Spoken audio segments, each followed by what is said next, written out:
হাজার বছরের ইতিহাসে ঘেরা ইউনগাং গ্রোটোস জীবন্ত হয়ে উঠেছে আলো আর প্রযুক্তির মেলবন্ধনে। চীনের উত্তরাঞ্চলের শানসি প্রদেশের ইউসি প্রাচীন শহরে আয়োজন করা হয় এক মনোমুগ্ধকর আলোক প্রদর্শনী। আয়োজনটির উদ্দেশ্য ছিল ইউনগাং গ্রোটোসের ইতিহাস, শিল্প ও সাংস্কৃতিক ঐতিহ্যকে আধুনিক প্রযুক্তির মাধ্যমে মানুষের সামনে তুলে ধরা। প্রায় 10 মিনিটের এই প্রদর্শনীর কেন্দ্রবিন্দুতে ছিল একটি হোয়াইট হর্স মেসেঞ্জার নামে প্রতীকী চরিত্র। 3D ম্যাপিং প্রযুক্তির মাধ্যমে প্রাচীন শহরের দেয়ালে জীবন্ত হয়ে ওঠে স্বর্গীয় দেবদূত, বাদ্যযন্ত্র বাজানো শিল্পী, পদ্মফুলের নকশা এবং বিশাল বুদ্ধ মূর্তি। আলো, সুর আর ডিজিটাল প্রযুক্তির সমন্বয়ে তৈরি হয় এক অনন্য দৃশ্য।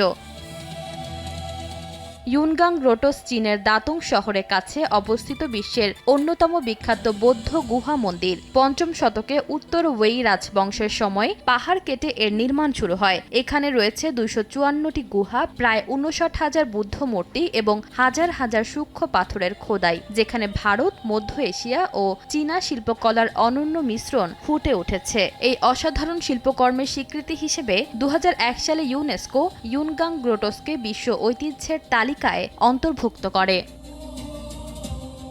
ঈশিতা আক্তার, সময় সংবাদ।